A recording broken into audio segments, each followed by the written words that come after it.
Oh, it's over? Yeah. Dang it. But what is up, everybody? Welcome back to the channel. Welcome back to Luke and Michael's live show, Movie Fanatics, After a episode 2-week break. 13.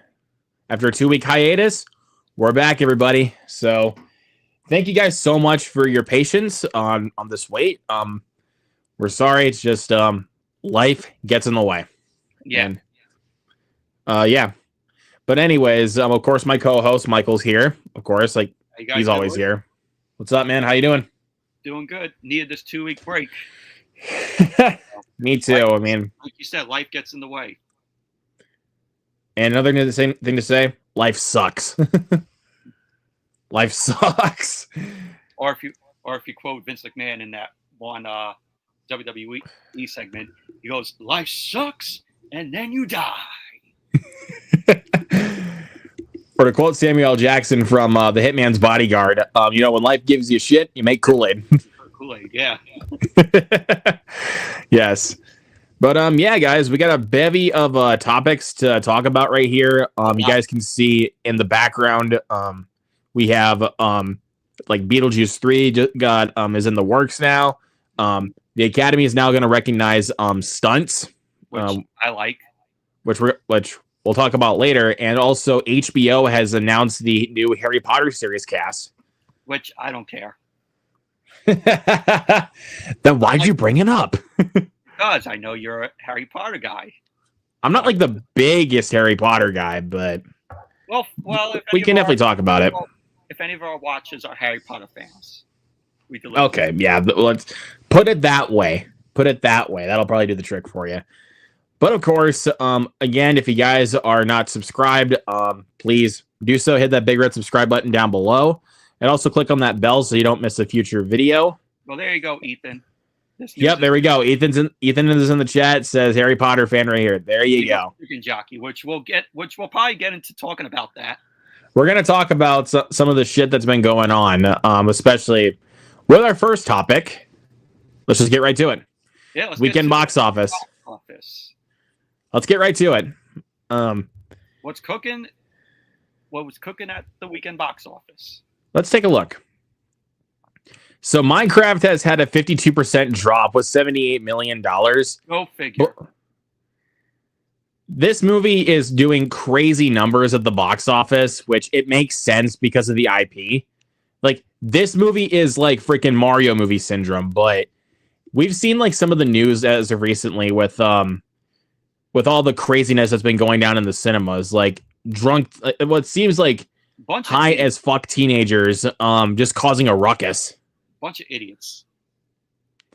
Like, and what Ethan said in the chat here, hold on, let me pull this up. What he said right here is because of the meme chicken jockey. Yeah. And I'm like, okay, people, the memes are really just getting the best of you. And we'll show a video of the chicken jockey scene where some guy or some person brought a chicken into the theater.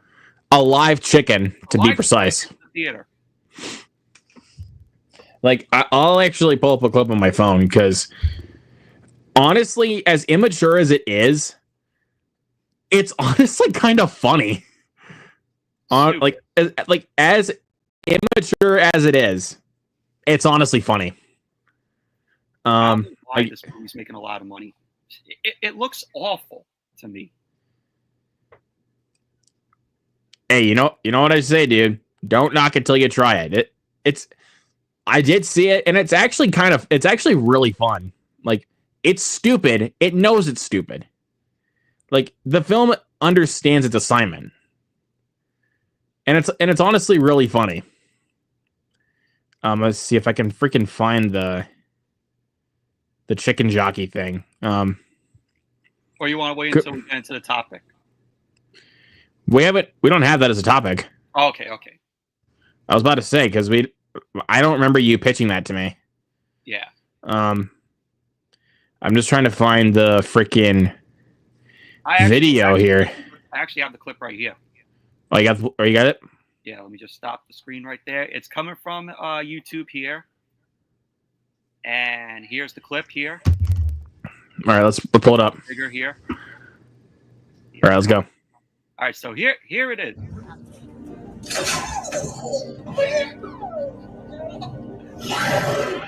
There goes.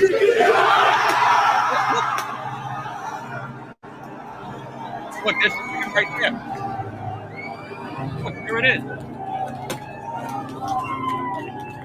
And of course, that's control because they're acting so freaking crazy. You're muted. But yeah, people, it's so stupid how these reactions for that scene is now that theaters had to put a disclaimer for people to not act like that in the theater. Going crazy, throwing popcorn, throwing soda all around because of that scene. It's stupid. Like, people just need to grow up a little bit and actually mature. Like, you're in a public setting here. Yeah. So, and we got to shout out our boy Mike because he works at the theater and he had to endure that. I think, yeah, there was even a fight that even broke out at his, which is ridiculous. Wow. And I will say this for my defense. Thank God I didn't have to endure that. My theater was not stupid enough to have people, or like the people in my theater were not stupid enough to throw around popcorn and bring in a live chicken. People are so stupid, dude. It's so stupid that now, like what I said when you were coming back on here, now theaters are having to put a disclaimer for people to not do that. Well, and also that, but also they're having younger kids bring in a parent. Like, they can't go to the film by themselves. They have to bring a parent for it. And I'm like, you know what? Good. Serves them right. So I this is absolutely stupid. Like, people, just, you go to the theater to enjoy yourself, not to throw around popcorn and cause like a whole mess on the floor. You're just going to make the employee's job even harder. Yeah. So take this as word from us. Don't do that. Please. No. It's stupid and it's immature. Yes. And do you want the employees to clean up your mess? Like, it's called common courtesy.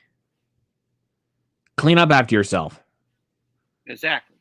So I never seen anything like this for any movie. Neither a Marvel movie. A Marvel movie, dude, not even Deadpool and Wolverine was like this. Yeah. Not even Endgame. Not even Super Mario Brothers movie. I mean, yeah, fans went crazy, but they didn't go to the extent of like starting a popcorn war. Like, for fuck's sake. So, yeah, I just wanted to dive in a little bit of the drama. I heard the reason why this was done because that people are doing this is because there is a TikTok trend of this. And that's the reason why people are doing this. Don't follow TikTok trends, people. Like, because with trends like that, like, you're basically just asking for trouble. Now you want to know why they want to ban TikTok. Not even that. Like, the film was even being threatened to be banned from theaters because of all the ruckus that's been happening. And I'm like, you know what? I'm like, look, keep the film in the theater, but just again, like you said, they have the disclaimer now. So I'm like, good. Like, keep the disclaimer. They won't do it. Or actually bring in someone to go into the theater to tell them, hey, if you're doing this or anything like that, you're getting kicked out. Yeah. Because if you actually like go up front, like to the theater and actually say that, they'll take it. Like, they'll be like, okay. And there was another video where some people were getting arrested.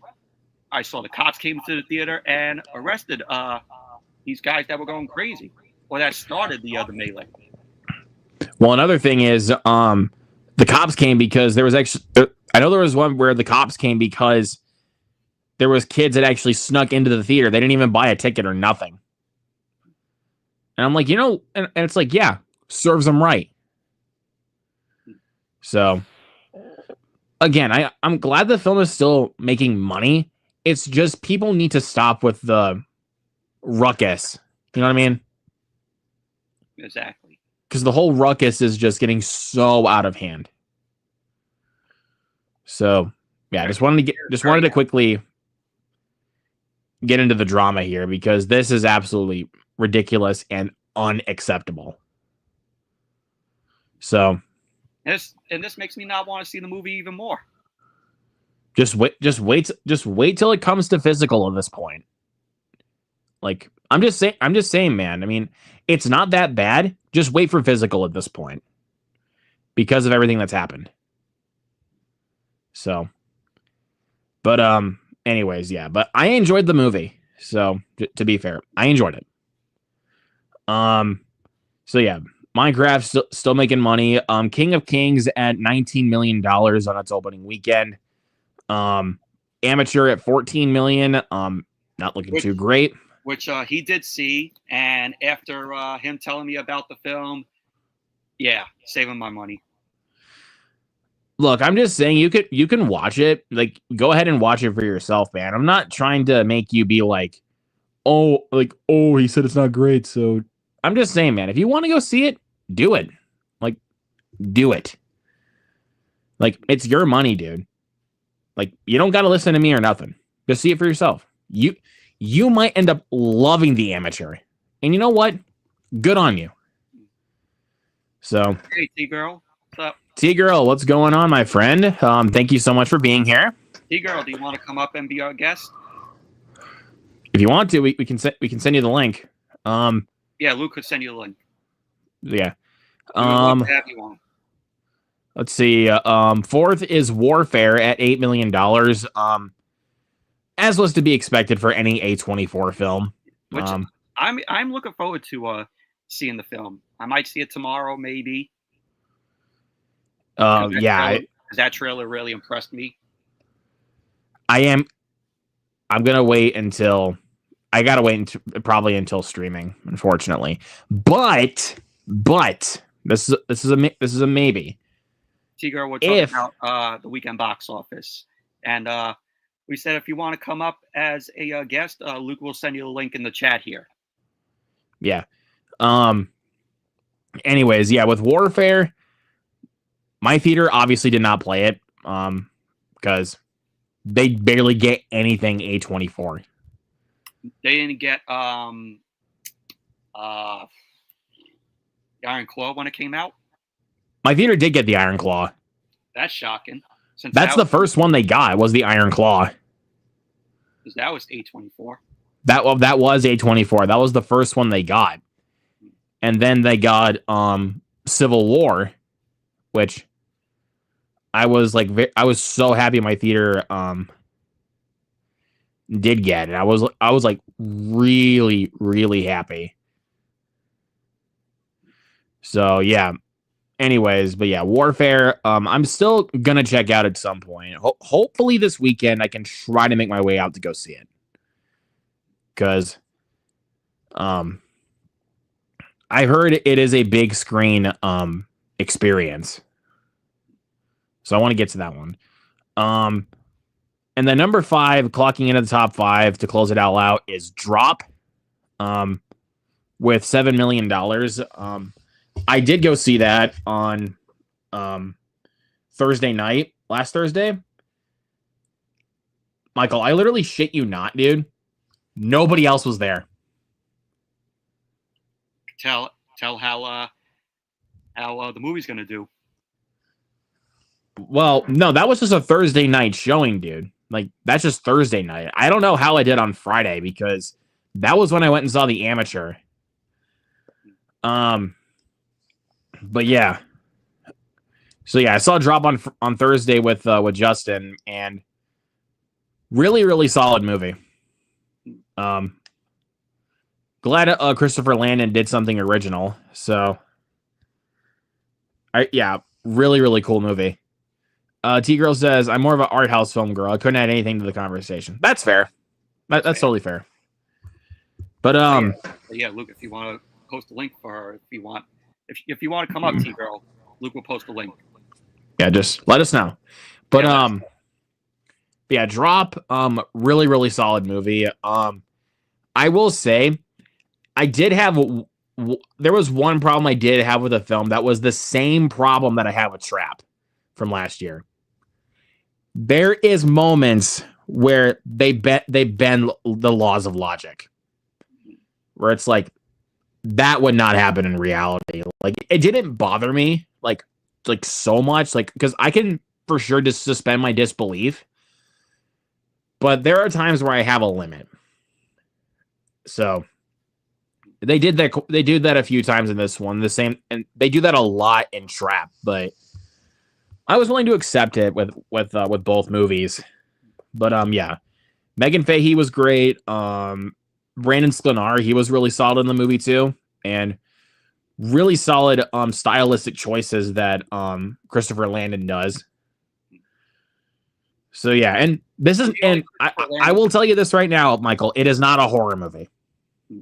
It is not a horror film. I kind of figured, considering I like Freaky from Christopher Landon, and that was more of a horror comedy. This is a thriller. Like this is like a whodunit thriller. This is not a horror film. So yeah, I would say check this out, man. It's really, really solid. Let's see. Chosen Last Supper Part 3 clocking in at 6 with 6 million. I don't really care. I never really watched The Chosen, so didn't care to see that. Yeah, I think it's some CW show. I think so. It's an Angel Studios thing. I know that. I think. A Working Man with 3 million, 59% drop. It's already on digital anyway, so which I know you saw. It's a good movie. But compared to like the quality of like The Beekeeper, it's disappointing. Beekeeper was way better. Beekeeper was much better. This one kind of went on like the bit of like the more serious side at times, which I'm not mad about. I mean, I like sometimes like when action movies can be taken a bit more seriously, but the movie felt convoluted on it. Like honestly, like there was three plot lines within the Beekeeper. They try to add in a bit too much though with The Working Man. And there's not as much action in A Working Man as there is The Beekeeper, which is honestly kind of disappointing. But it's still a fun movie. Snow White with a 51% drop at 2 million. My theater already pulled the movie. Yeah, my theater already pulled it, which is very sad. But oh well. I guess haters gonna hate, right? Well, we enjoyed the film. It wasn't that bad. We talked about it in our last episode. It was not that bad of a movie. No. The Woman in the Yard, 54% drop. It's terrible. I'm gonna be watching that here later, so I'll keep you posted if it's good or not. Because like what most people have been talking about with Woman in the Yard is the ending. That's what everybody's been talking about with that movie. So that's going to be the make it or break it point for me. Last Supper Part 2, clocking under 1 million. Good, Bad, Ugly. I don't know what that is. That is not the Clint Eastwood Western that I know. F for Unicorn, 81% drop. Yeah. Let's see. Ballad of Wallace Island with 365,000. Or is it $385,000? It played in select theaters last weekend, and it'll expand more this weekend. Hell of a Summer with a 76% drop. Yeah, that movie's not doing good at all. Like, there's a reason why it's dropping on digital next week. I heard it's a pretty fun film.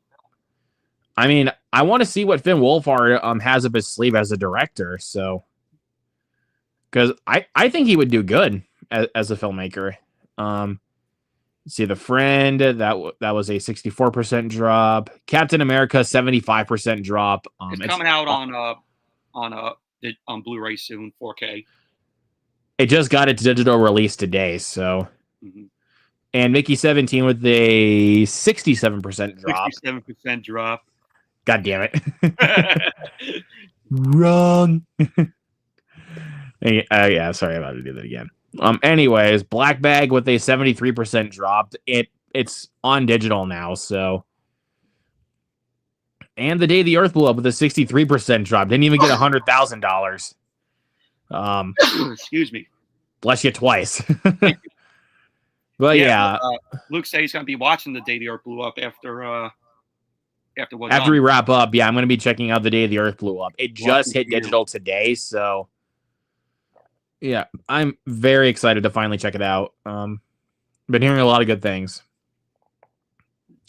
But yeah, I think that'll probably wrap it up here with this topic, because there's not really much to talk about. We just also wanted to go over like a lot of the drama that happened in theaters with Minecraft, because it's utterly ridiculous. Yeah. Oh yeah. There you go.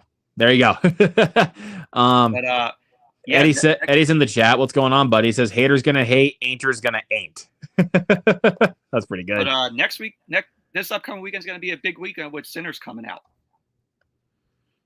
Yeah, we'll have to see. I'm not sure exactly how much it'll open with, but actually, speaking of which, let's get right into it.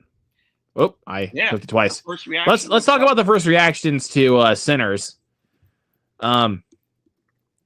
This was easily one of my most anticipated of the year. Yes. And to see it doing this well, oh yes. I'm even more excited right now. Hey, and everyone, you're going to be shocked at how much it has right now on Rotten Tomatoes. If you guys did not see the tomato meter, I think, wasn't it last week when it dropped? Eddie says, I hear it's horny as fuck. Oh, that's funny. Anyways, let's go and take a look. Currently at a 99. It debuted at 100 for at least a week. A 99 on the horny list. But yeah, this movie last week had its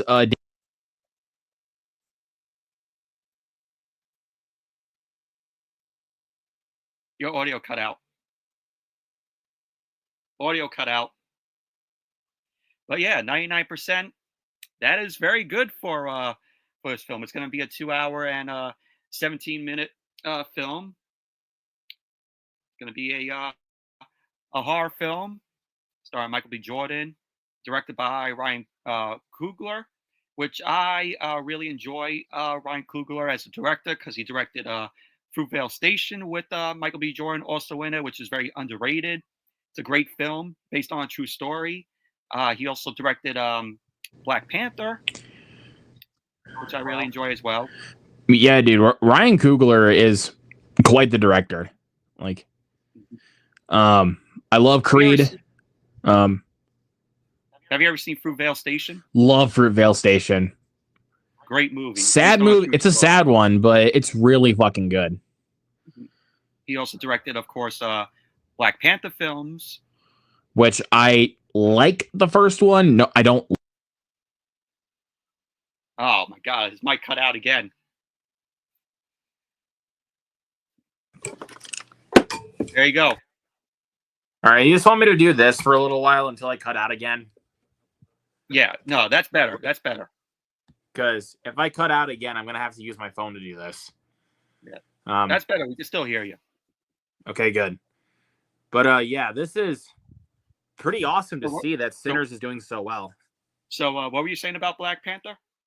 I was saying I like the first one. I don't love the first one. Like, it has a lot more problems than I think people care to admit. Like, I think the comedy in it really does not hit.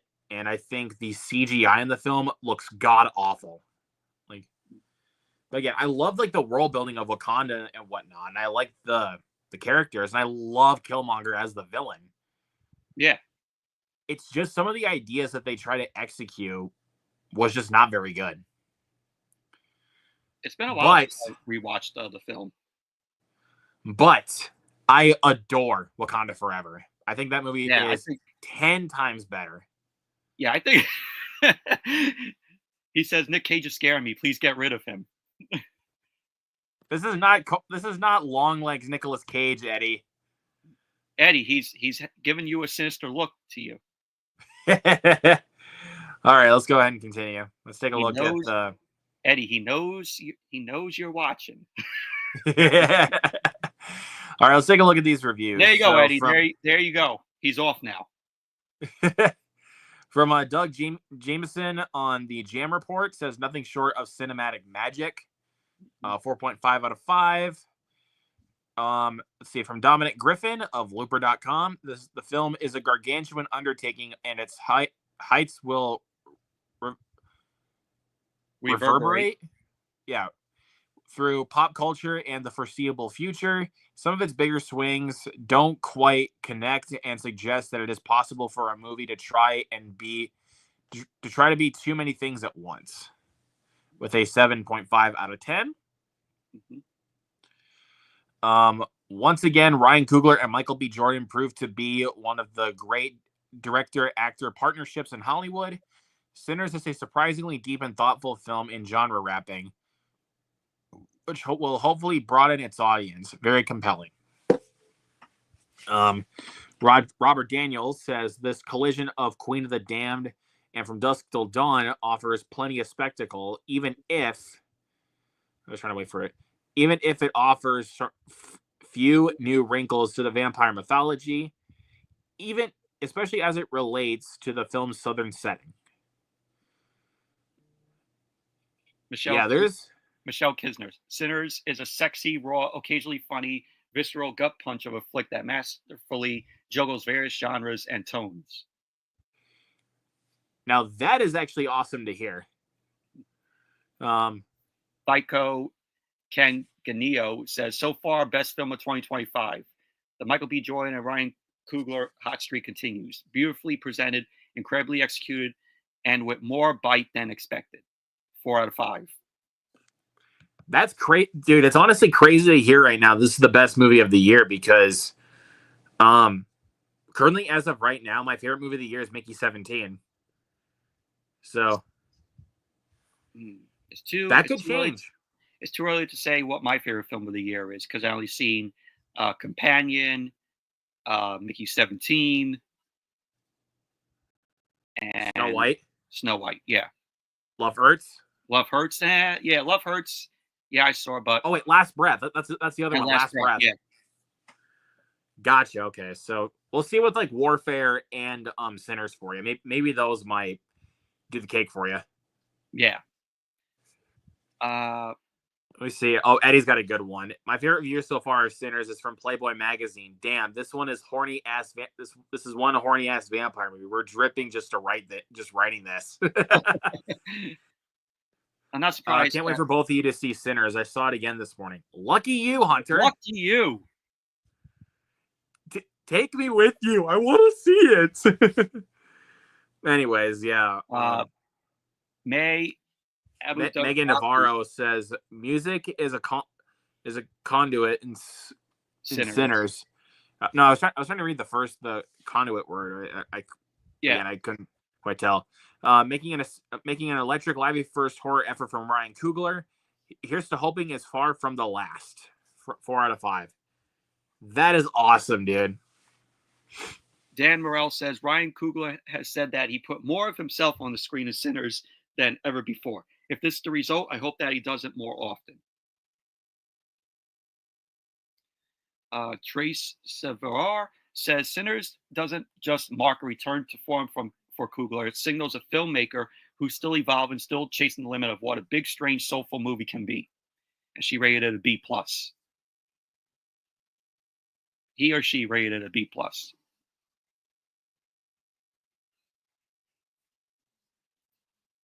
Uh-oh.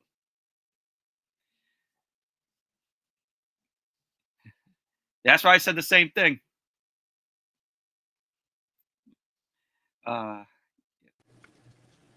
Okay, dude, I am so sorry. I heard something weird on my end. So Oh. Uh, Carla Hayes says Sinners is more than a vampire movie. It's a sexy, stylish, gritty, and gory journey that expertly layers horror with the supernatural power of music and haunting legacies about violent racism.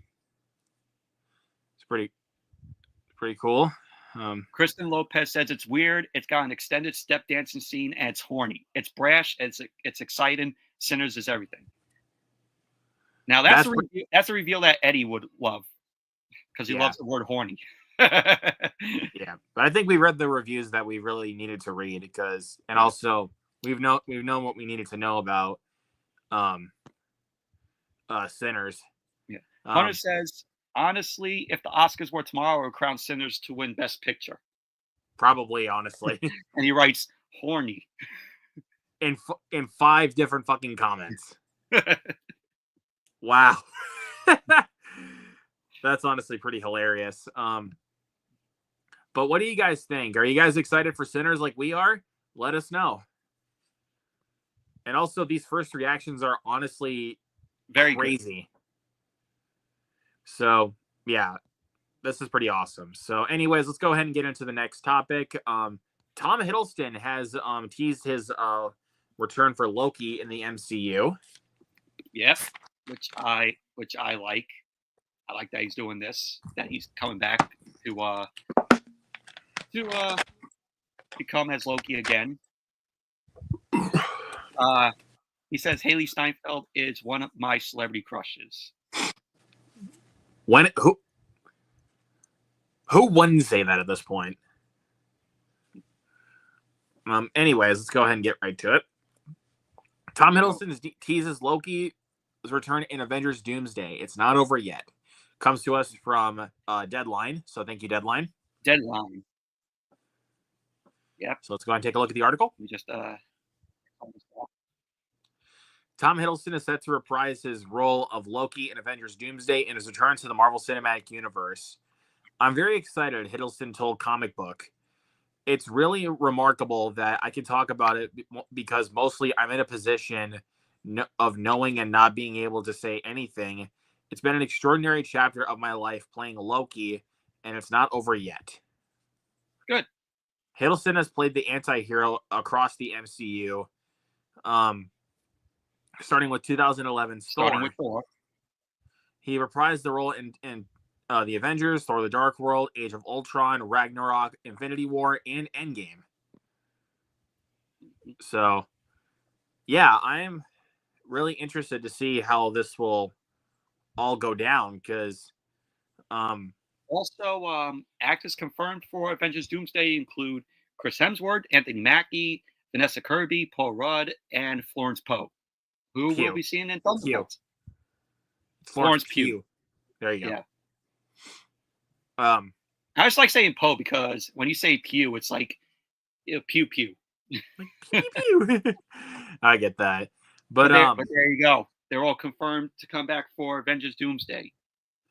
We had like the big casting announcement, but we're weeks behind on that, so it's like we're not really gonna worry about that.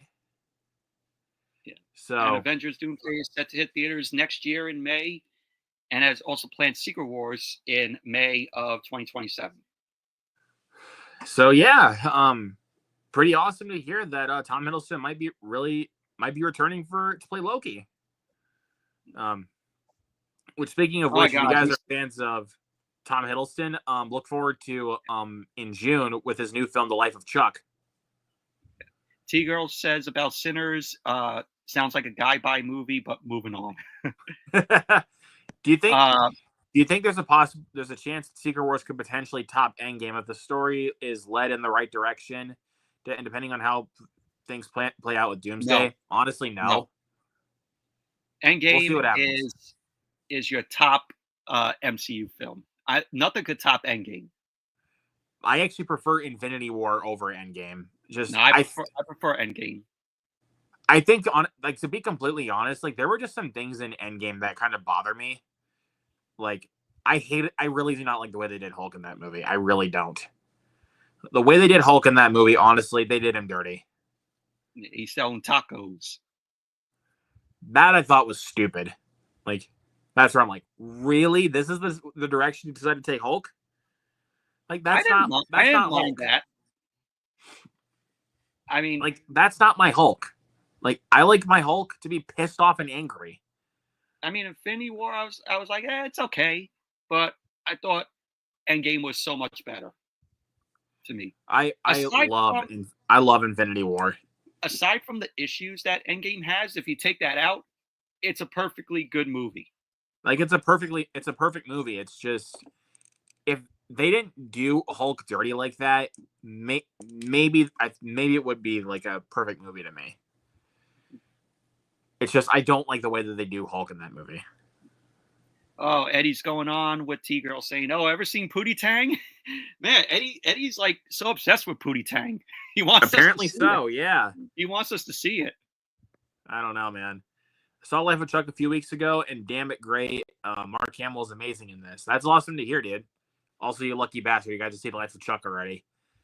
I know, besides Tom Hiddleston and Mark Hamill, I know Matthew Lillard's in it. So that's pretty awesome. That's good that Matthew Lillard's in it. Yeah, I love Matthew Lillard. So, how do you guys feel about this Loki return for Tom Hiddleston that he teased? Please let us know in the comments below. Let's talk about Alicia Debnam Carey is joining the MonsterVerse. Yes, which I like. I am a fan of Alicia Debnam Carey. Loved her in The 100, that TV series where she ended up playing. What was her character's name? It's been a long while since I've seen The 100. If It's been a Pootie long Tang entered the Criterion Collection, would you watch it then? Dude, my collection's not just full of Criterions. I'm sorry. Yes, that's all I needed to hear. Yeah, thank you, T Girl, for that one. I forgot that. I always forget that Matthew Lillard's in Salt Lake City Punk. She played Lexa in The 100. Okay.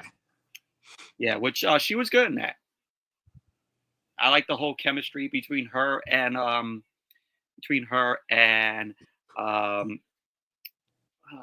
it's her and Clark, played by Eliza Tyler or Eliza Taylor. But the 100 is a good show. I would recommend it. And of course, she was also Alicia Clark in Fear the Walking Dead, which I like. I have not watched Fear the Walking Dead. But this is actually pretty good news right here. The first two seasons were good. Third season was interesting, but it gets later on as the series goes, like it becomes like very in my opinion. Like after, spoiler alert, after they kill off Alicia Debnam Carey's character Alicia, that's when the show starts to go downhill, in my opinion. All right, you gave me a good reason not to watch it then. Yeah. She was also in Into the Storm, which I've heard pretty mixed things about. It's all right. It's all right. It's a basic disaster flick. Yeah, but she's going to be part in the new Godzilla X Kong sequel, which is pretty awesome. I think I heard of like another casting choice that might happen. I think that is a very good choice. Pay my money. There was one that the group chat sent that might be in that. I could be very Hunter. Morgan crossed over into Fear the Walking Dead. Yeah, gotcha. So this is coming from Deadline here. Yep, it says character depiction is under wraps. The project Debnam Carey reunites Debnam Carey with Caitlin Dever, with whom she starred in a Netflix series Apple Cider Vinegar. As previously announced, others in this ensemble include Jack O'Connell, Matthew Modine, Delroy Lindo, and Dan Stevens coming back. Wow. Okay, yeah. Okay, yeah, dude. Now I'm really, really excited for this because I really enjoyed the new Empire. I did too. Really fun movie, and seeing that Dan Stevens is coming back, who was honestly the best part of the whole movie. Yeah, I'm actually looking more forward to it, honestly. Mm. So that's pretty awesome. Grand Supator is directed from a script by Shang-Chi's Dave Callahan. So the writer of Shang-Chi is writing this sequel. That's pretty cool. While It's pretty awesome to hear. While plot specifics are fuzzy, we're told the film features several new human characters alongside Godzilla and Kong as they face off against a Islamic world-ending threat. There we go. Ford took over the directorial reins from Adam Wingard following his work on The New Empire and Godzilla vs. Kong.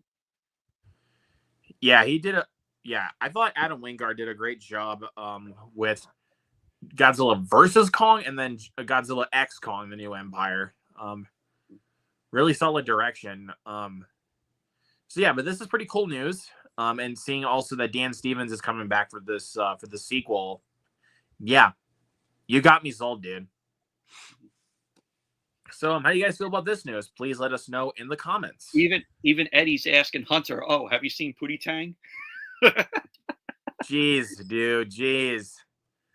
Eddie, slow down with the Pootie Tang stuff, man. Slow down. Can you just change your YouTube channel to Fans of Pootie Tang instead of Fans of something?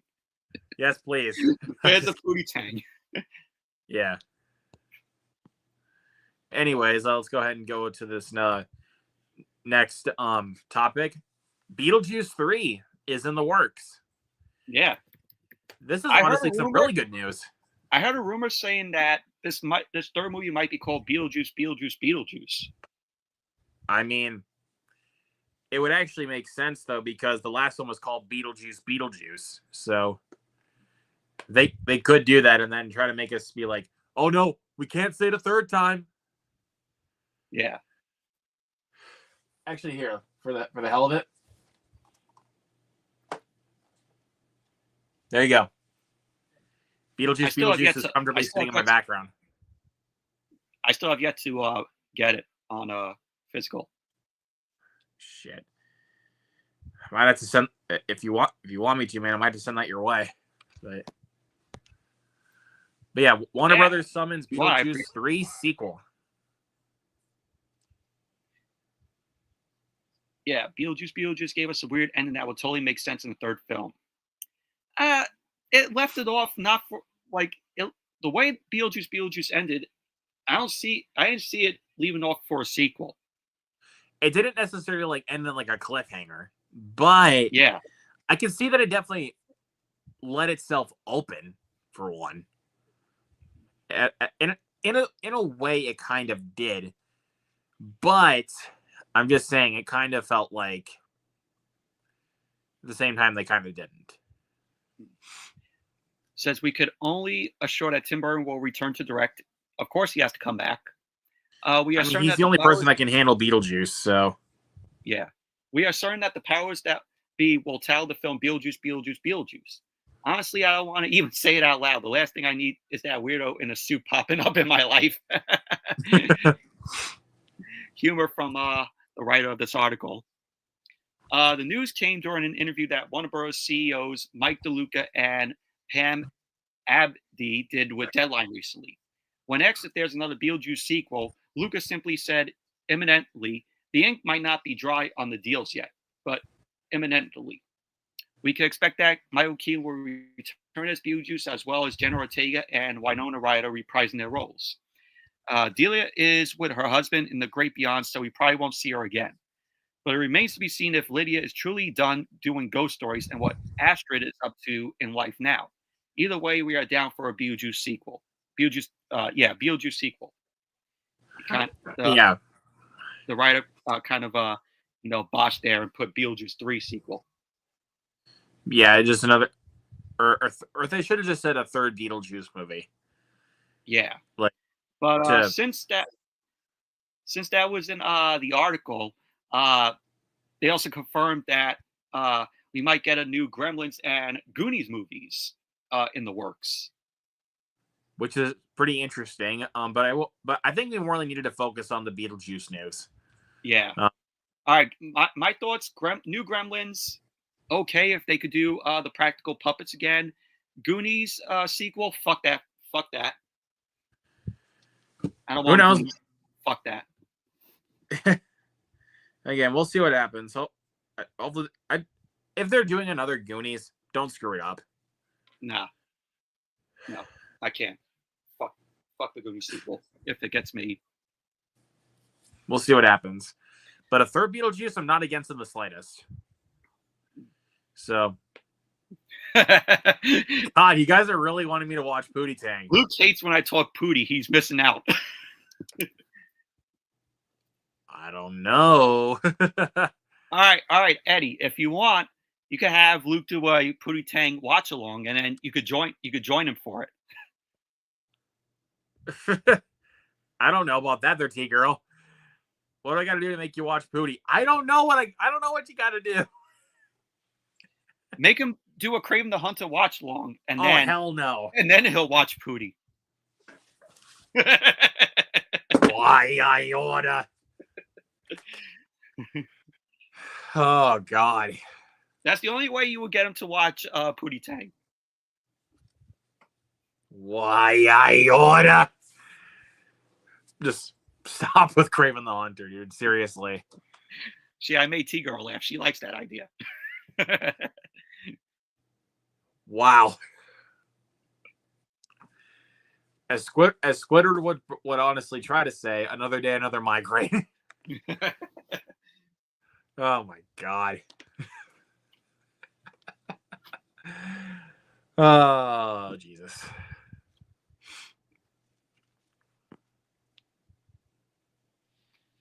Oh, he says, I thank Scary Movie 3 for introducing me to Pootie Tang. Okay. Interesting to say the least. Anyways, yeah, let's go ahead and move on to our next topic. Wait, before we get into the next topic, yeah, let's do this for Eddie. Here, there you go, Eddie. There you go. There you go. Hope you like it, Eddie.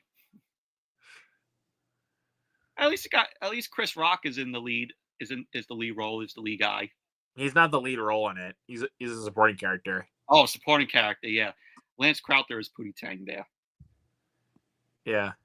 So, I mean, so there you go, Eddie. We just want to show that to you. He's like, oh yeah, Pootie. Oh, geez. What have we done? Oh, man. Oh, my God. All right, Eddie, if you want Luke to watch Pootie Tang, order him a copy and send it to his house. Okay. Yeah. And then he'll do a watch along. Eddie will join the watch along with you. That's fair. That's fair. Okay, I guess that seems like a fair deal, but and then T Girl will possibly hop up on there. Hop up on the wall. Fucking hell. I'm not dude, I'm not sending that publicly. No. I'm not sending that publicly because send a message in his Instagram. You know what? To save you the hassle.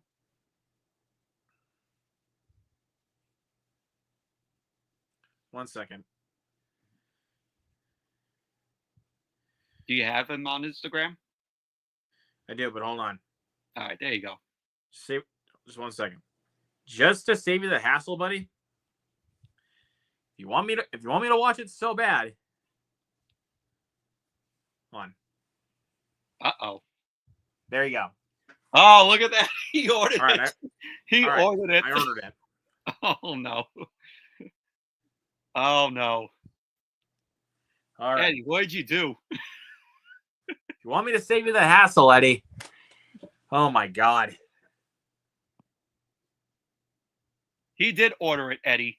He did.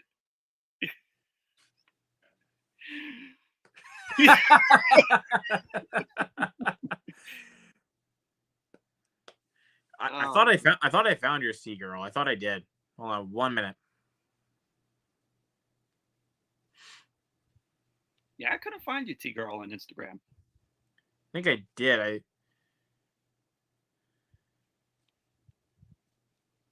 Here.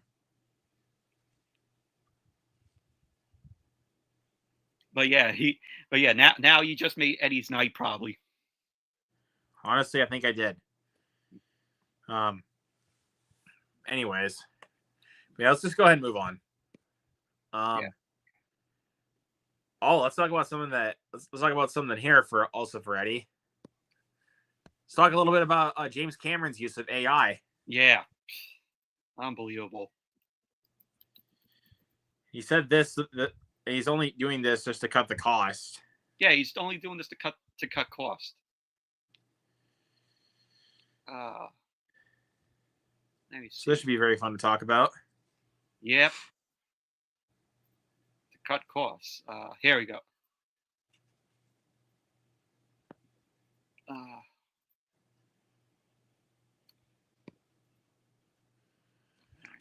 Jesus Christ. He's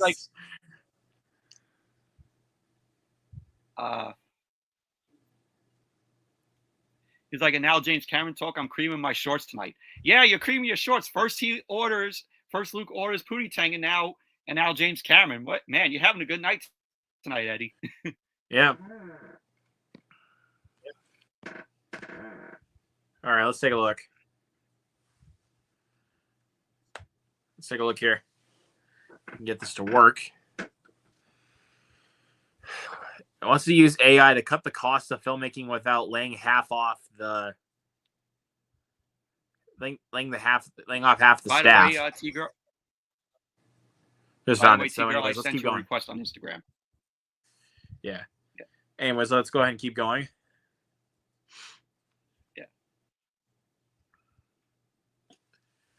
James Cameron has some ideas about streamlining the filmmaking process. The three-time Oscar winner recently explained why he pivoted from his anti-AI stance to join the visual media last September and what needs to happen if audiences we want to continue to see big blockbusters. The goal was to understand the space, to understand what's on the minds of the developers. He explained on the Bows to the Future podcast. What are they targeting? What's their development cycle?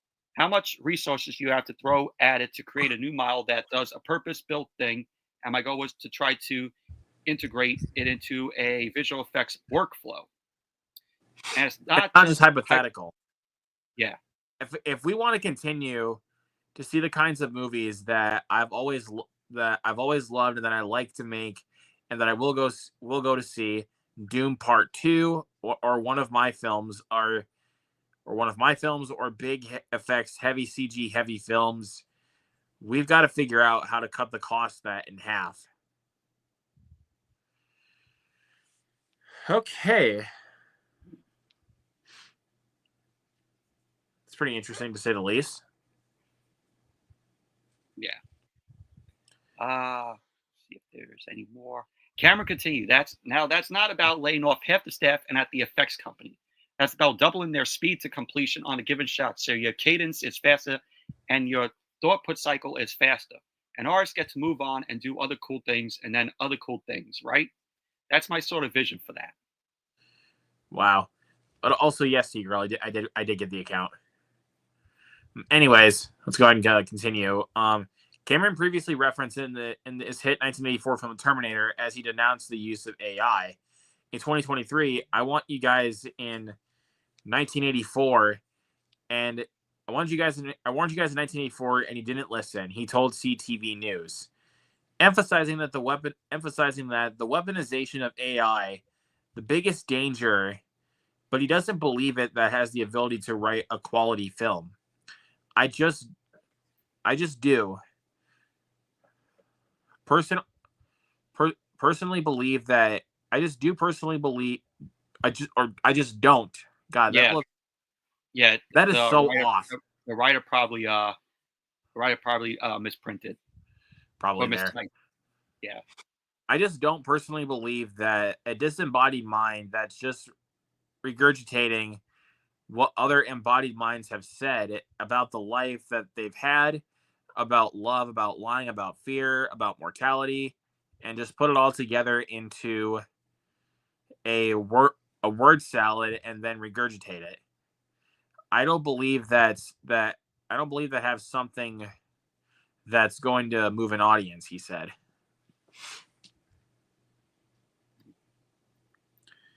Yeah. So So Cameron added, let's wait 20 years. And if an AI wins an Oscar for best screenplay, I think we've got to take them seriously.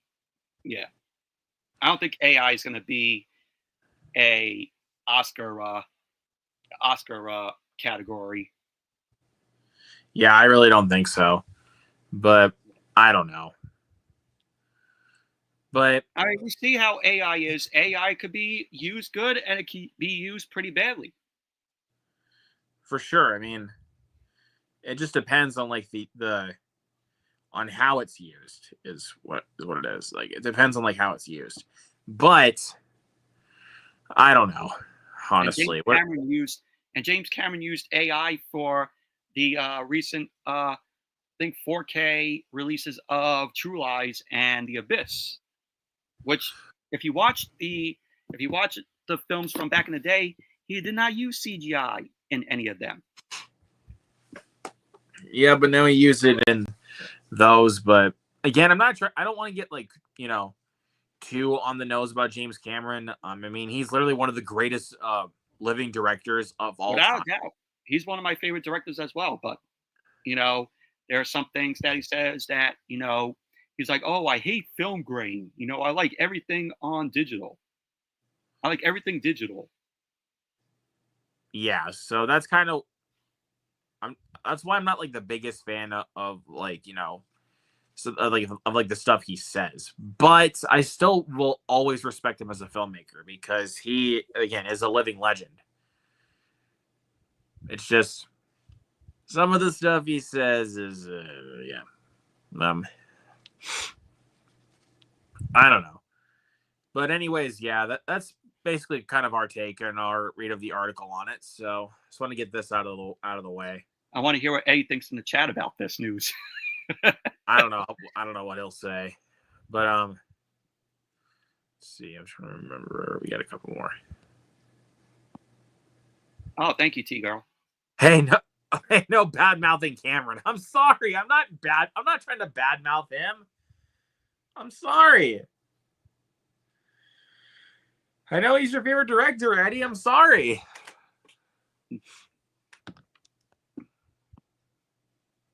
Anyways, I'm so okay. Anyways, let's just go ahead and move on here. Yep. All right, we got a cast announced for the new Harry Potter series on HBO. Yay! Yeah, like I'm so thrilled. You sound very thrilled. Yeah.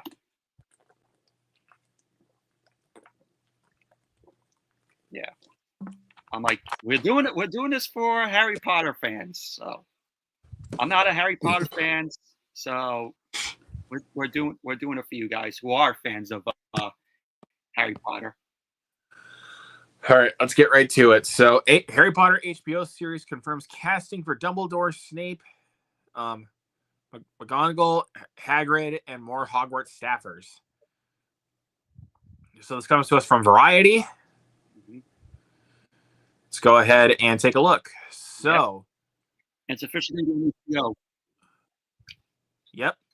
So we have John Lithgow as Albus Dumbledore, Mm-hmm. Janet McTeer, as Minerva McGonagall. I can't. Minerva McGonagall. Yeah. Yeah, McGonagall. Sorry, it's just I don't know what's going on. Zidu. I can't pronounce these names, dude. As Sirius Snape, yeah. And Nick Frost as Rubius Hagrid, which that casting choice I love right there. Nick Frost as Hagrid. Only out of the cast we know is John Lithgow and Nick Frost. Yeah.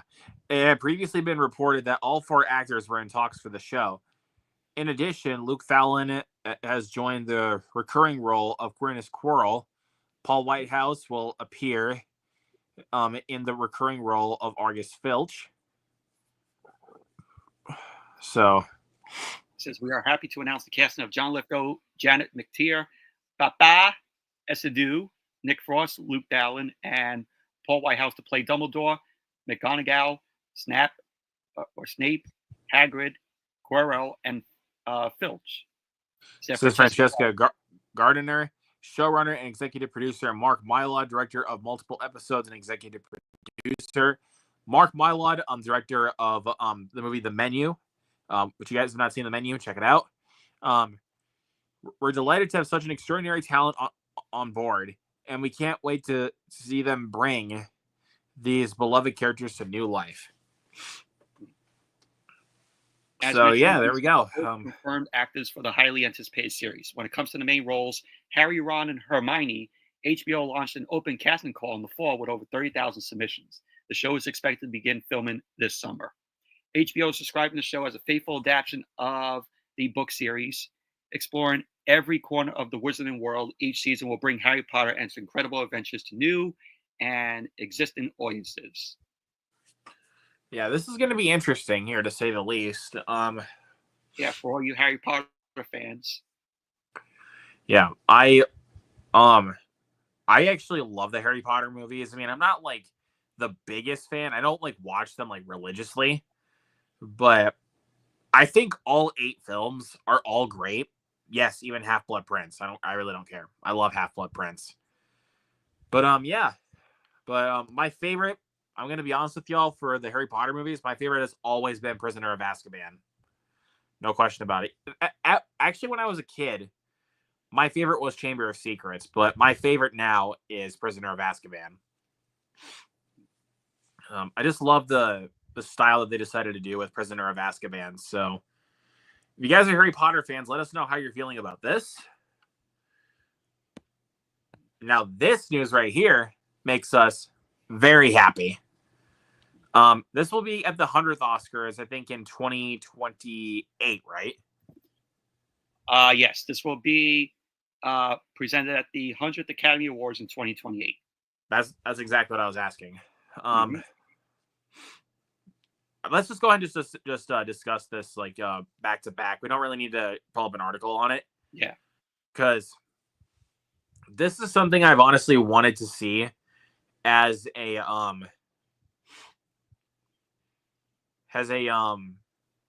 category, especially as of recently, with some movies that have been like some of the best action movies as of recently that have been pulling off like incredible stunts. Like last year's The Fall Guy, that movie actually could have started the whole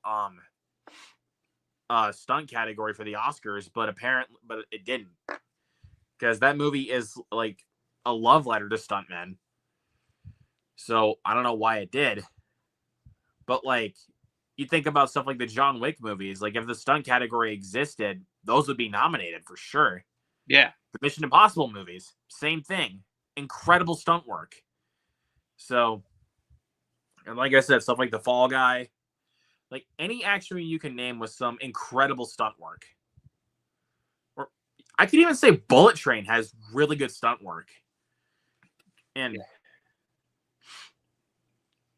so, yeah, I would say it's honestly about damn time that the Academy is finally gonna have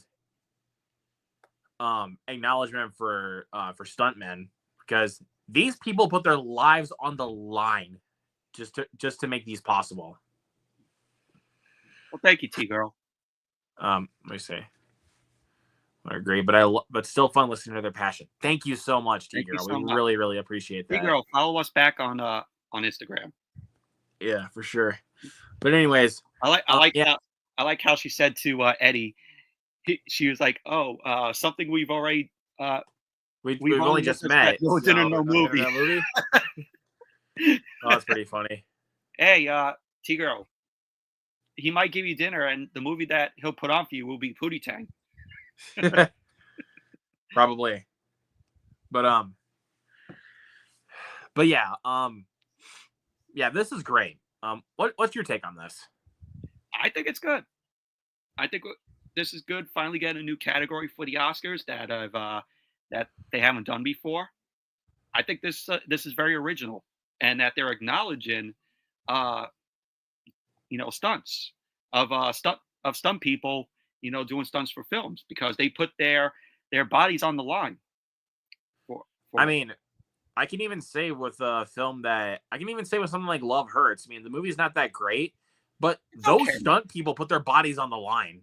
like for a lot of the shit that was pulled off in that film. It's pretty insane. So, I mean, if you look at some of like the stunt choreography, like in the video store fight, like, oh God, that's here pretty comes awesome. Michael Entity. Two beautiful men talking about movies. Oh, Michael, bro, I love you. Michael, come on up here. Be a guest on our show.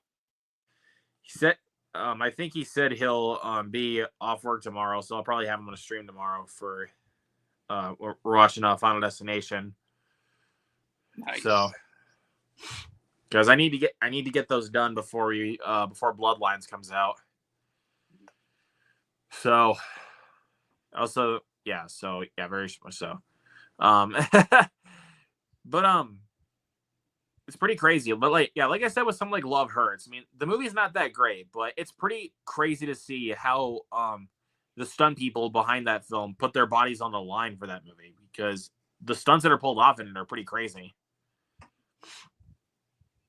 Like, and I'm sure Ke Huy Quan did a lot of his own stunts too, because again, he was a stunt choreographer like years before he returned to acting. So yeah, I don't know. But this is pretty awesome to hear, and it's the stunt people are finally getting their due for the Oscars. So yeah, how do you guys feel about this? Do you guys love that stunt people are finally getting acknowledgement at the Academy Awards? Please let us know that in the comments, please. And I think we have one last topic to cover before we get into our final topic. So we just got tracking on the box office opening for Thunderbolts. Yeah. So, which I am looking forward to the film. I hope this film is better than Brave New World. Yeah, Brave New World was not very good. So let's see. They used to do a stunt award at the MTV Movie Award. Really? Well, I did not know that, actually. Thank you for that. Yeah, well, that's MTV Movie. That's MTV Movie Awards. Does that count? Well, I mean, hey, it's still something, right? Mm-hmm. I mean, they're not doing the MTV Movie Awards anymore, from what I heard, which sucks.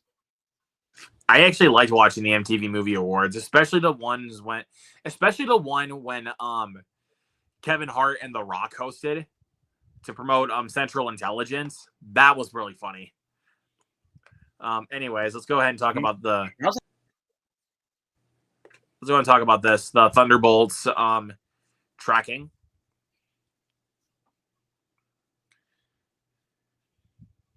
One second. But yeah, it says tracking for $70 million domestically for its opening weekend.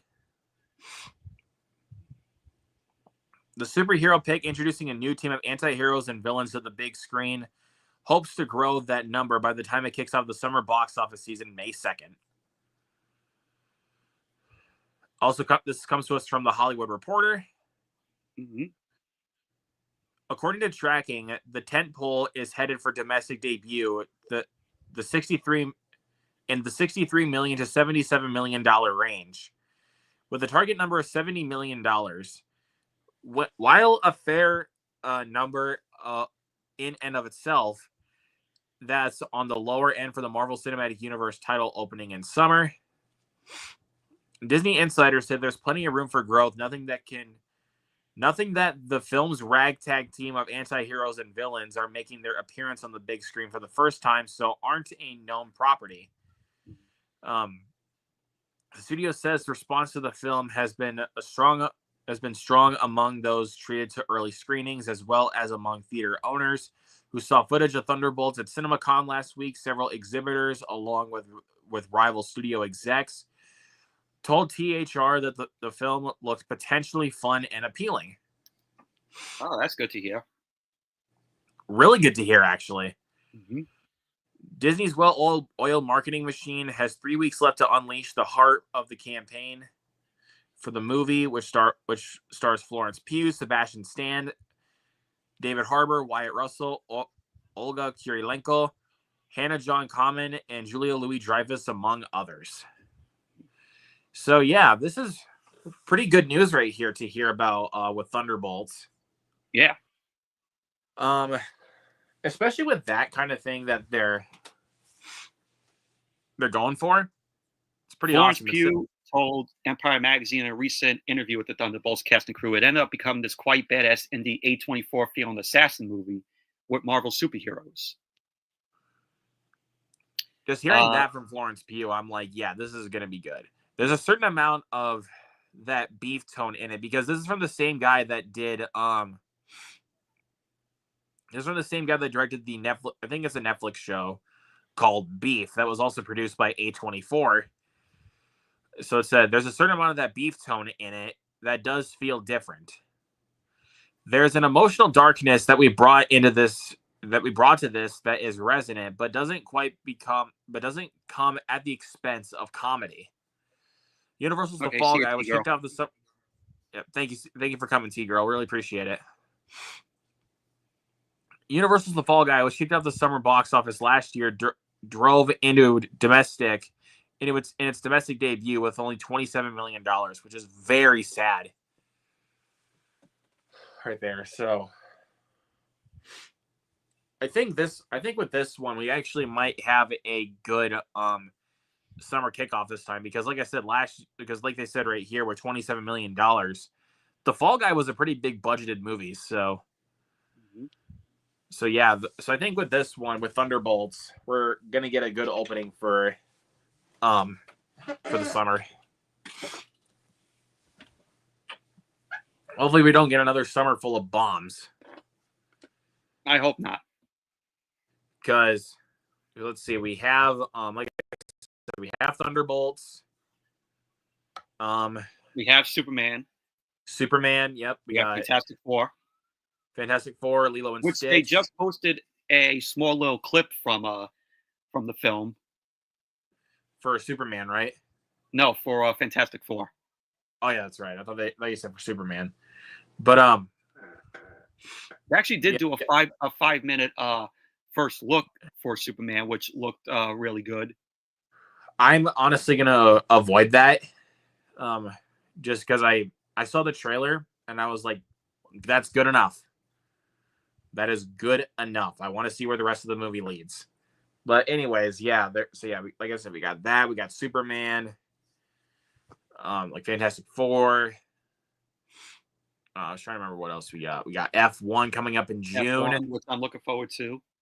28 years later, which I'm really, really excited for. I don't care. Haven't seen any of the films. I think you'll like them, honestly. Like, really cool idea that they have with the type of zombies that they are. They're infected with the rage virus. So they will run. Like, they're gonna run towards you.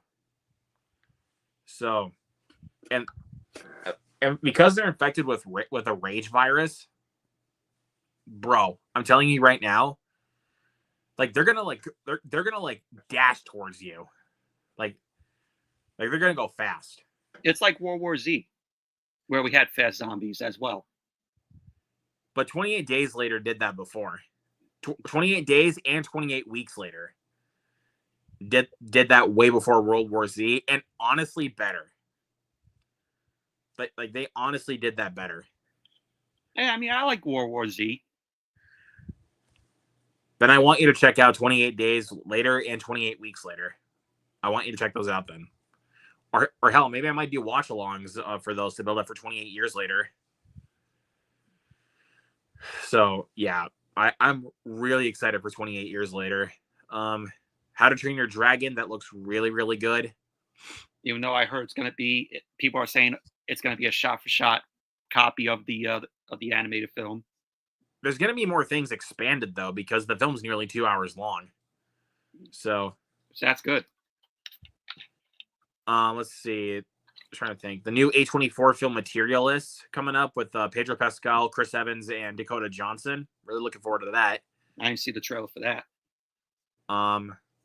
Like I said, Final Destination Bloodlines, really looking forward to. Mission Impossible, really looking forward to. Karate Kid. lots to look forward to over the summer. So hopefully there's not like a ton of bombs. There might Original be Fast Zombies were in Return. one here and there. Yeah, original Fast Zombies were in Return of the Living Dead. But I was saying with 28 days later, they actually did that concept a lot better. Because they actually made the zombies like even faster and more intimidating that way. So, and also Cillian Murphy plays a lead role in 28 Days Later. So Nice. I like Cillian Murphy. And the director of 28 Days Later and Trainspotting is coming back to direct 28 Years Later, also written by Alex Garland. So, recipe for success, my friend. Recipe for success. I'm calling it. I can't wait for 28 Years Later. But how do you guys feel about this, the tracking for Thunderbolts? Please let us know down in the comments below. I gotta say, if Old Restless, is watching still, yes, I do know that War of the Worlds, Spielberg's War of the Worlds, starred Tom Cruise. I said Tom Hanks in my update for no reason. Oh, yeah, I got confused. So yeah, Old Restless. I know it starred Tom Cruise. You know that feeling that you get when it's like when you're talking for extreme amounts of time, when you're trying to spit things off without 100 takes, you fuck up sometimes. Yeah. So also want to say what's up to my boy Dell. What's up, Dell? What's going on, buddy? Thank you so much for being here. Oh yeah, he says Spielberg often works with Hanks, so I get it. Yeah, that's totally fair. And yes, Old Restless, thank you for saying that. Danny Boyle is a good director. Danny Boyle is one of my favorite directors. I haven't seen any of oh yeah, I did see Sunshine that he directed, which was okay. It's a really cool movie. Yeah. I was trying to remember some of the other things that Danny Boyle directed. It was okay. I didn't love it. I still have to see The Beach, which I have with DiCaprio. Let's see.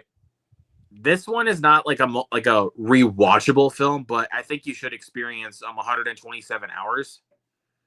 I have heard of 127 with James Franco, where it's a true story, like where he gets his arm trapped under a boulder. Mm-hmm. And I did see Slumdog Millionaire.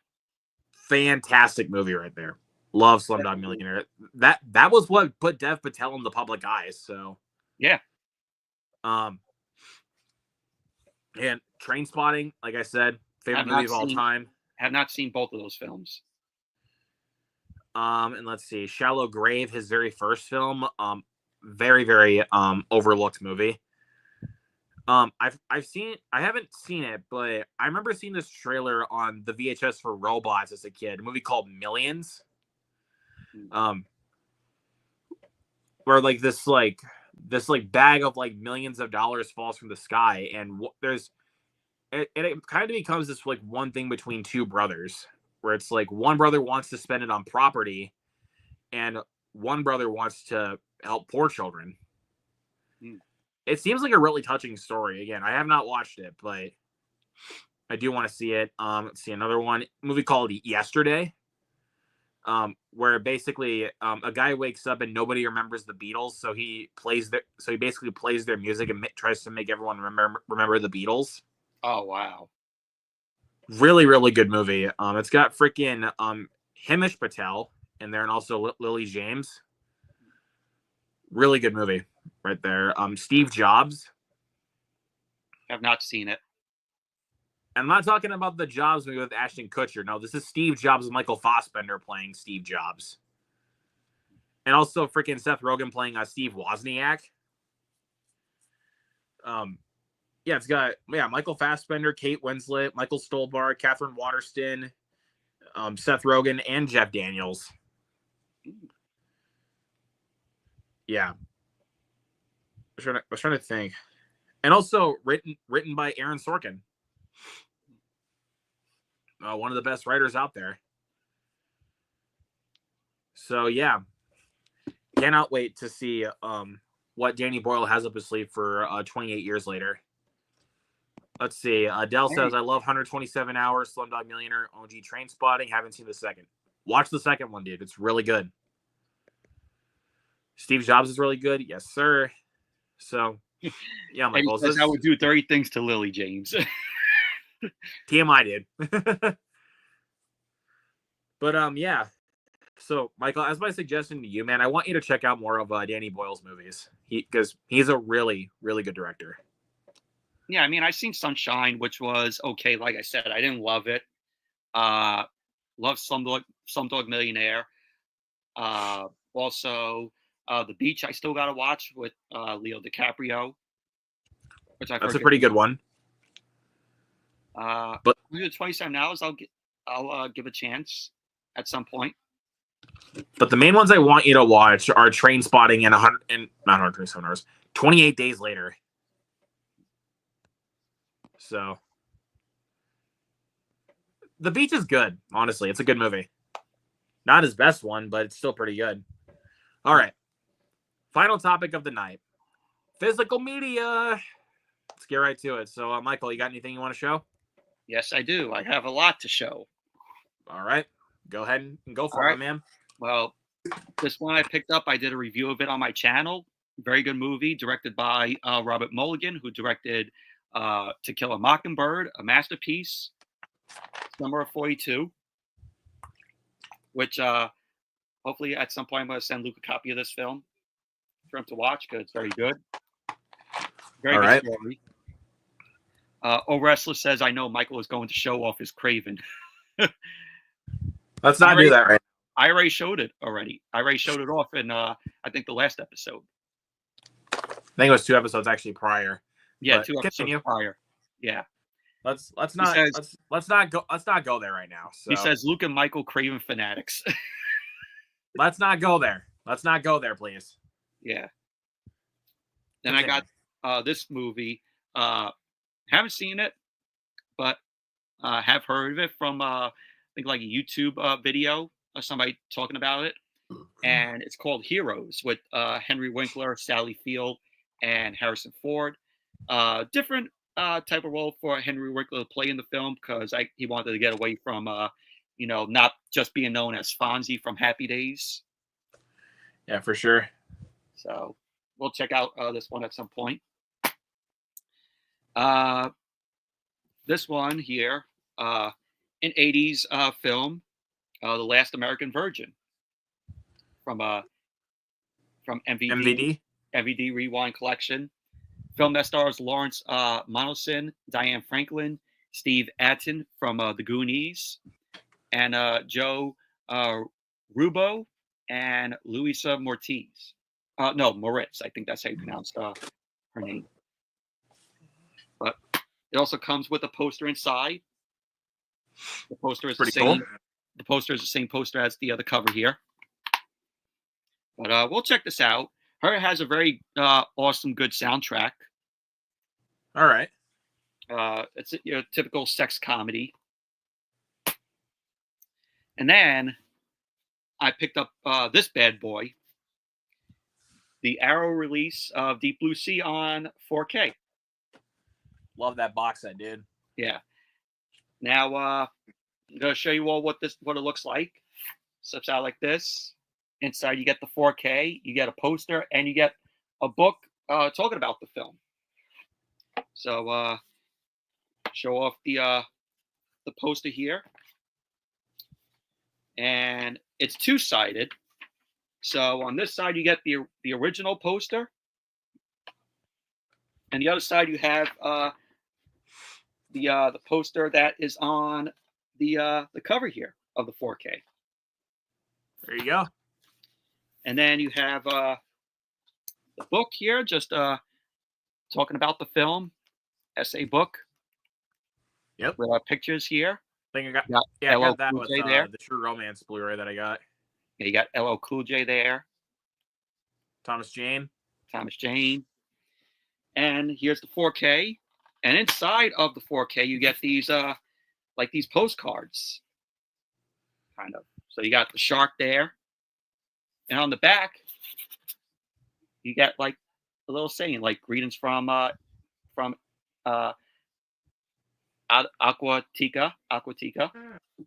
You have yeah, and then you have this one right here with the shark. There you go. Back there it says, "Come in, the water's great." Come in, the water's great. I like it has like droppings of blood on the back of it. Makes sense. Yeah. Like, And then you have a photo of the cast. Samuel Jackson with his glasses there. Best part of the movie comes later. I'm not gonna spoil it if you guys haven't seen it. But it says on the back, nothing compares to the taste of fresh seafood.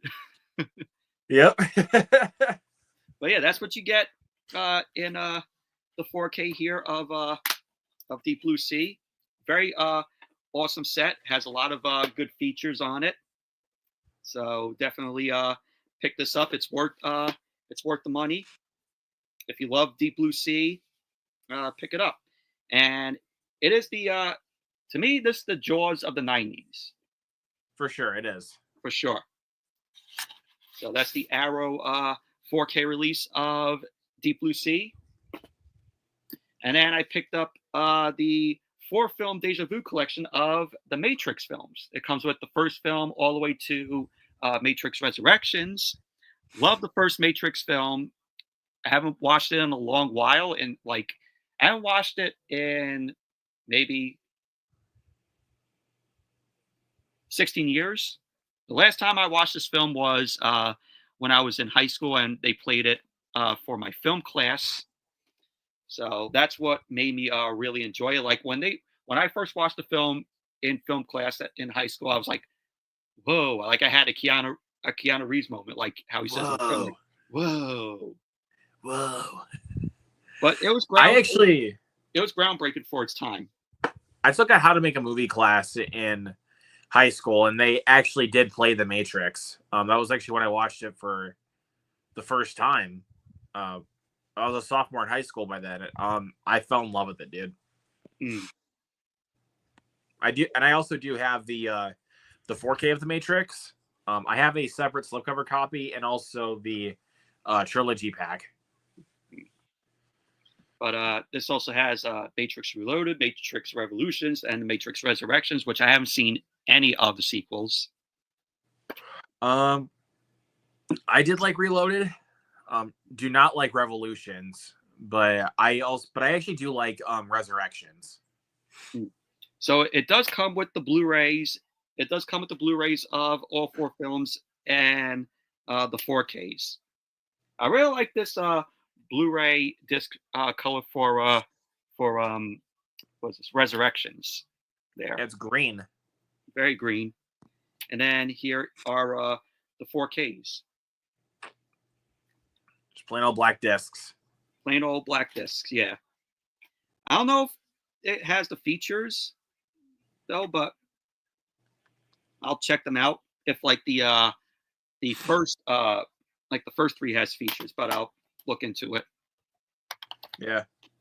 And then I got VHSs and some Laserdisc, and I showed this off in a Hangout stream with Luke, but I'll show them here, considering if you all didn't watch, the Hangout stream that I showed these in, where I went to Blast from the Past. It's a store out on Long Island that has. You did. No, you actually showed that on another Movie Fanatics episode. Actually, I think. Oh, okay. I remember you did. Like as soon as you said that, I'm like, oh wait a minute, I know what you're talking about. Yeah. You showed those in a previous episode. Oh, okay. So Okay. wasn't trying to cut you off. I just remembered. Like. So. Yeah. But yeah. Now that you told me, I don't have to show them off though. I kind of forgot though. Like, no, it's all right. It's all right. Did I show these or not? It's because it's been 2 weeks. So. Yeah, we get that. But eating loaded taco Doritos. Ever had them? No. Those are good. Those are good, actually. Old Wrestler says the Matrix sequels are unwatchable to me. They're not. I just don't like Revolutions. That's the only one of the sequels I don't like. He said LL Cool J's "My Hat Is Like a Shark Fin" song. Oh my god. Yeah, he said Deep Blue Sea isn't bad. Not a lot of great shark movies if you think about it. Yeah, that is true. That's true. Because there are good ones though. There are good ones. Yeah, I grew up Dell says, I grew up watching The Last American Virgin, classic 80s teen comedy, but surprisingly dark. Nice. Yeah, decent. 4K The 80s. Matrix is gorgeous. Yes, sir. Yeah. Anyways, I'll show my stuff off. I've only got 7 things. I have really been trying to save up on money and slow down on buying physical media. Same as me. Because I'm not confirming this yet. I might be moving out. So A says, would you consider Jaws a shark movie or a rom-com? A shark movie. it's a shark movie. Or rom-com. I mean, look at me. I'm wearing a Jaws shirt right now. So that's a nice shirt. I just got this actually last week. Yeah, so, I like it. Yeah, I wanted to get a Jaws shirt, so I figured why not go with this one?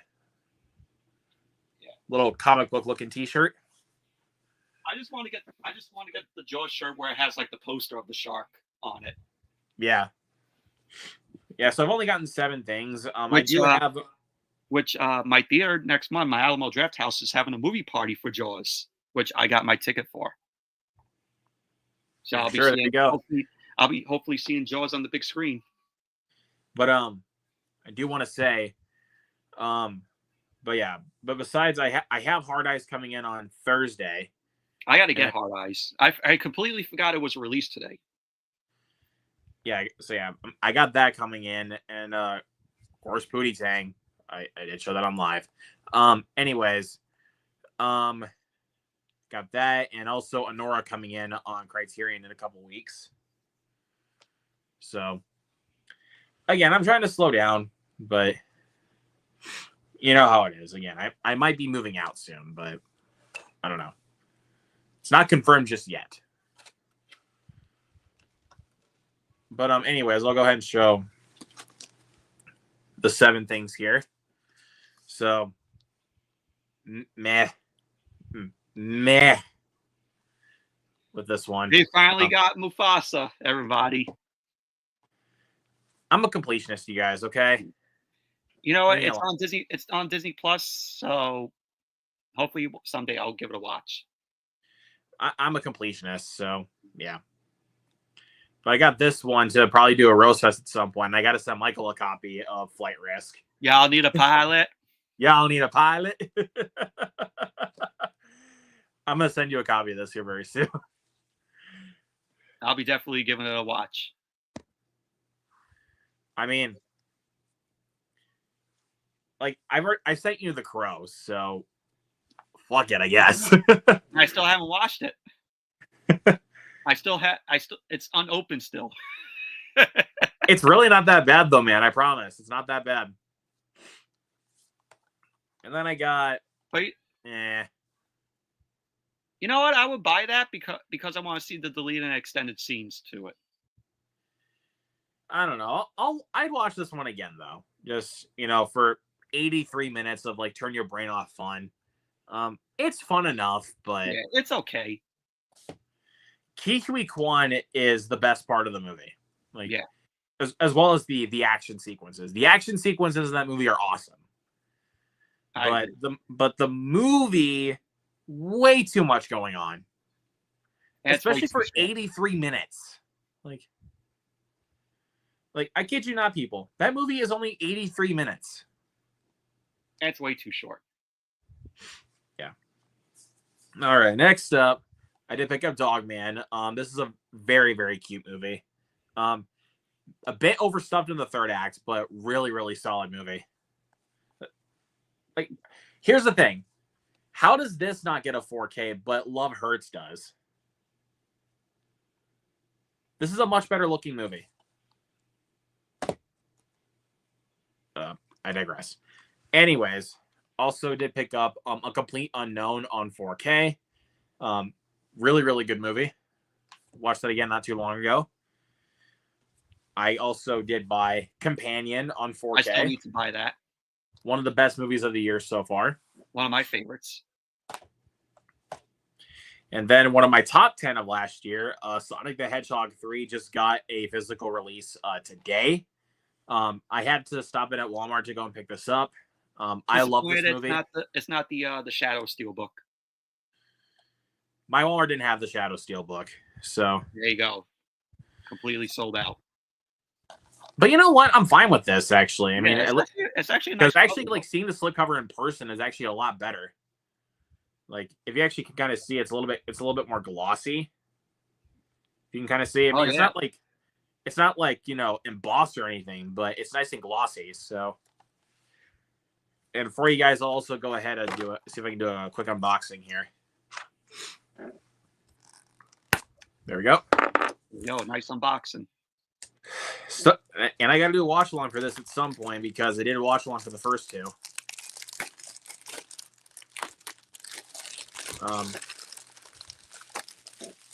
Anyways, so there you go. Comes with, of course, the code, which I'm not going to show. I will be giving it away to my group chat. Also, it has an advertisement for the Sonic and Shadow game that came out recently, which I might get for my Switch. I don't know. And nothing incredibly special for the disc art, unfortunately. Just plain discs. Wow, it's so plain. But also on the back, that's Paramount for you. Yeah, but on the back of the code, they have this little set right here that they have with the first Sonic the Hedgehog, which has the 4K with it as well as the mini steelbook. Nice. Which is pretty cool. Also comes with the comic and a few posters, and a little comic book, like I said before. So pretty dope. This was, like I said, this was one of my favorite movies of last year. Absolutely love this movie. It was better than the first two. It's the best one yet. So, and also if you guys did see this movie, you'll know what I'm talking about with the post credits. All the Sonic films are good. It's crazy that all of them are good. Like, with the best being the third, which is rare. That they just keep getting better and better. Like you go from the first Sonic, which is great, go to Sonic 2, even better. They go to 3, even better. Will they top that with Sonic 4? Maybe. They could, honestly. I mean, Jeff Fowler knows the games, so I can't really complain. Also, actually, I'll talk about it after the stream. But anyways, guys, that's it. That's our episode 13 of Movie Fanatics. Also for Michael, he has an episode of Bell Call, long-awaited episode tomorrow night with Noah. So of course, co-host. So make sure you guys stay tuned for that and then some. Subscribe to his channel as well, so you guys don't miss on that.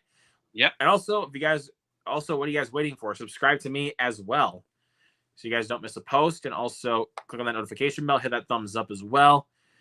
And yep, I got a review. I hopefully have a review coming this weekend for Sinners. So stay tuned for that. And we will catch you guys next time. Peace out. Peace.